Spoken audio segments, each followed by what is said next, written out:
He has written the bombshell book. I've read several chapters online, but I haven't gotten it yet. I'm going to read it. But just everything he's talking about jives with my research. But he was the only... Alex, before we get into systems analysis and all of this and the world government, how did you get in? Tommy Pilata told me some of the story. Well, the story was that, I just finished doing my previous book.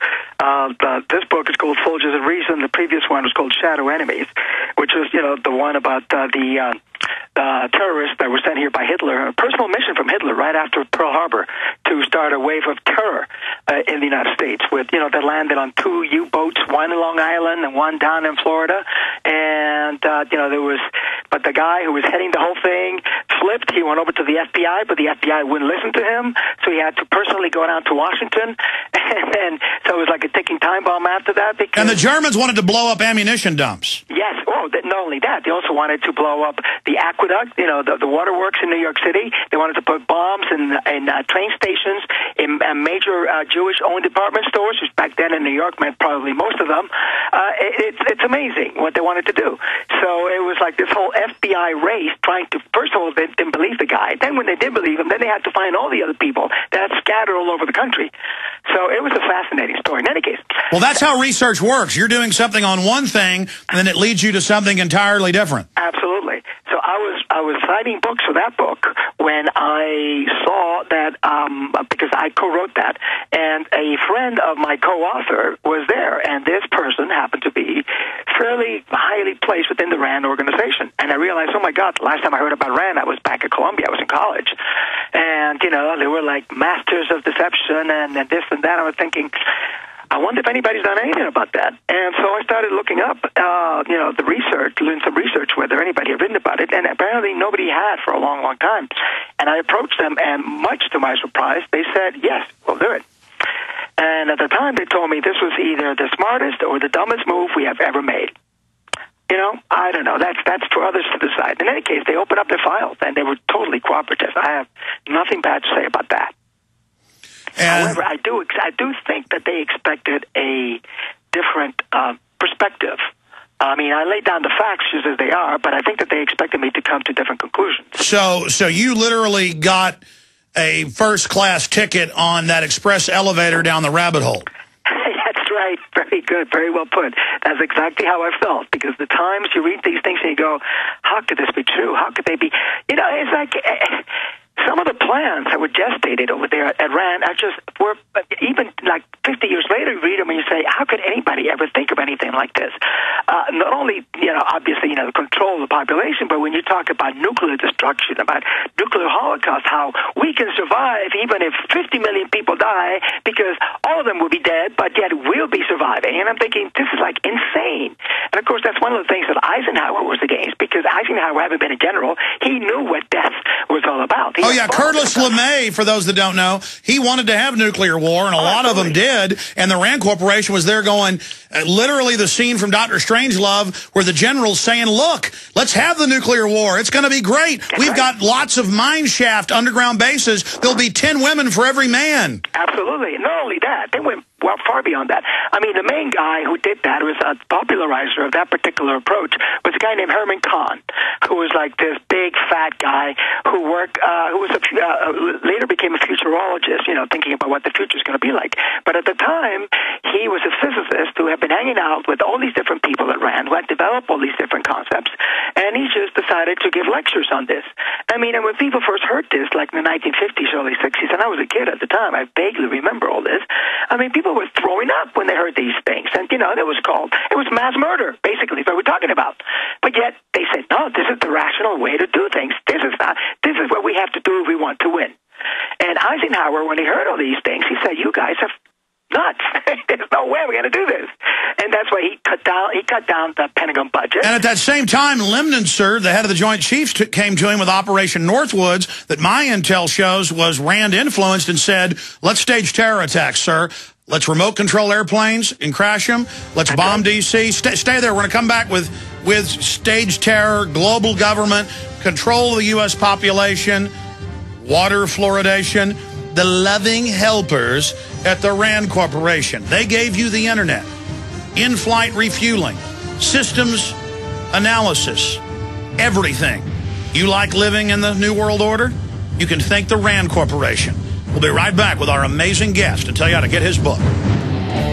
Alex-Abella, New York Times, notable book author, Emmy-nominated TV reporter, screenwriter. Soldiers of Reason, the R.A.N.D. Corporation and the American Empire. Available where all good books are sold. His website's alex-abella.com. Abella spelled A-B-E-L-L-A, alex-abella.com. And if you just read publicly available Ford and Carnegie Foundation, they said, we're going to start wars so we can take over the planet to then end war. We're going to set up the UN as a fake socialist front to basically take over the planet. That's what we've gotten on that end. But he got it from one of their main think tanks where they were developing the specifics of their prime directive, and he's the only guy to ever get in and get these. And I guess because he wrote a book about the Nazis and a secret plan, they thought it would be something like that, but it certainly wasn't. Soldiers of Reason, please continue. I mean, go back into the nasty, horrible things they were planning, the ideas. You were talking about Eisenhower being shaken by them. That's even in Frontline specials about Northwoods. Absolutely. I mean, you know, Eisenhower, basically, he realized after a while that, you know, that nobody won in a nuclear war. But yet these people, led by scientists in R.A.N.D. and their advisors, and also, leaders of the military-industrial complex, you know, people whose industries, you know, depended on Pentagon largesse, on Pentagon spending a lot of money. They kept pressing him, like, you have to increase the Pentagon budget. The Russians are coming after us. We have the missile gap. We have all these things. And Eisenhower was not buying any of that. In fact, he was the one who started then trying to coexist with the Soviet Union, trying to come to some kind of understanding, obviously without letting our guard down. I mean, he did authorize the U-2. But if there was a nuclear war, the military-industrial complex wouldn't just get more funds, they would reorganize the entire country. Absolutely, absolutely. That would have been their golden ticket, you know, to get in and just reshape everything without having to give anybody any excuses, because, you know, it's a war, martial law, and it's over. It's over. It's not just the United States. It would have been the entire world. Now, what about Northwoods? Are you familiar with that? Did you see anything dealing with government-sponsored terror, false flag events in your R.A.N.D. research? Well, I know that was some of the things that were considered by a lot of the people at the time. I mean, I know that you mentioned the whole Northwood incident, and that's after, you know, Castro had taken over in Cuba. I myself, obviously, you know, having been born there, I mean, I'm familiar with that. And it happened all the time. How do you think we got into Vietnam? I mean, remember, you know, the Gulf of Tonkin resolution. That was totally fake. Everybody knew it at the time, especially in the government, and yet, you know, we got into it, and we got into Vietnam, and of course, R.A.N.D. was there from the beginning, advising them, yes, get in, and then advising them, no, get out. And it's the same thing that happened in Iraq. At first saying, no, we should go in, and then once we were in, they say, well, but on the other hand, you're not putting in enough boots on the ground here in order to be able to carry out. And we see the Pentagon Papers, our intel is leaked on purpose to end it. That's R.A.N.D. Corporation, Daniel Ellsberg. We see the architect of the Vietnam War being former R.A.N.D., Robert McNamara. That's right. He was never formally affiliated with R.A.N.D., but he definitely hired. He picked the brains of the R.A.N.D. Corporation to run the Pentagon, because both those guys at R.A.N.D. and McNamara were numbers people. Remember, and by the way, he had been in charge, you know, the Ford Corporation, right? He had run the Ford Corporation. He was the youngest CEO at the time. He was only 40 when he ran Ford, at the time when Ford was really a major powerhouse in American industry. And he went from the Ford Corporation to the Pentagon, and he was chosen at the behest of people who were affiliated with R.A.N.D. and R.A.N.D. people themselves. And then he started picking people like Hitch, who was his controller, and Alan Enthoven, who went over there and instituted systems analysis within the Pentagon. And from there, that systems analysis approach was adopted by the entire U.S. government. So the relationship between the two is it's been there from the beginning, and it continues to this day. And we see the model of the Pentagon using contractors to not just carry out illegal spying and their dirty work, but to really be in the command seat of the Pentagon and government agencies itself, that R.A.N.D model is now being duplicated like cancer metastasizing. That's right, because you know why? Again, let's see if we can follow this if you grab me a couple of seconds here, which is R.A.N.D was advocating a volunteer army. It was one of the first major institutions to come out in favor of a volunteer army. Why? Obviously because it would favor a lot of people and a lot of industries that they're in bed with, but also because it really ties in so neatly with the concept that they developed, that of rational choice, which I was mentioning before, which is the concept that there is really no such thing as patriotism or religion, because people are all selfish creatures, and therefore the only thing that counts is what I can get for myself. Matter of fact, that if you get more than 4 people in the room, there really isn't any way that you can have a democratic solution to anything, because one's will has to be imposed over the others. And this is demonstrated by a mathematical sleight of hand. In other words, they lay a rational foundation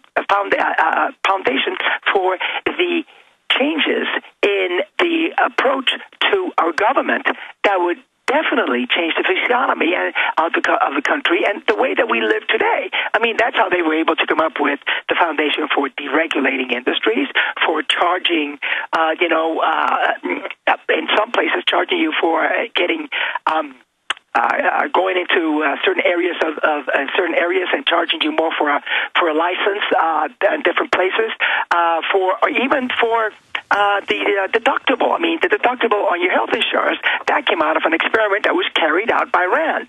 If you look at all their work, it's all off a piece, because they're rational people. They believe in numbers. They believe we're all selfish, and therefore everything has to be done according to which is the way in which we can get the most profit and that people can be the most selfish about, which I think is a total denial of what this country is about. I mean, in this country, we shouldn't be, we've become consumers. But remember, we were supposed to be patriots. We were supposed to be people who were citizens, who had duties and responsibilities, as well as privileges. And now we've just become consumers. We can get a good deal or a bad deal. And I'm sorry, but that's not the country that I grew up in. But yet, this is the result of this perfidious doctrine called rational choice, which came out directly of the R.A.N.D Corporation.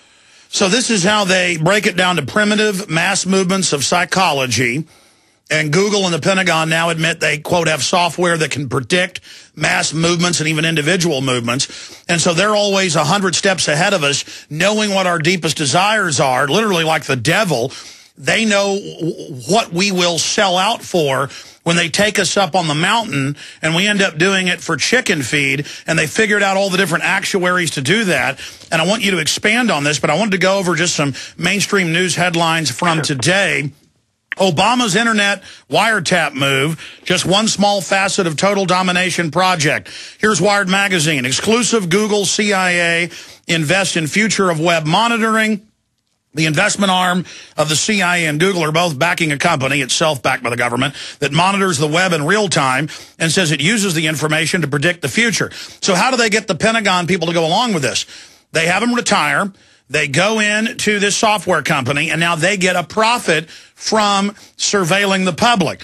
Here's another one. Technology identifies troubled individuals, pre-crime, the Buffalo News. Imagine using the same technology to locate a lone bomber before he carries out his terrorist act, to identify a troubled veteran or first responder ground down by tragedies and violence. Stop imagining. Then it goes into law enforcement now using all of this software of pre-crime where, oh, we're arresting you because the actuaries show you're a criminal.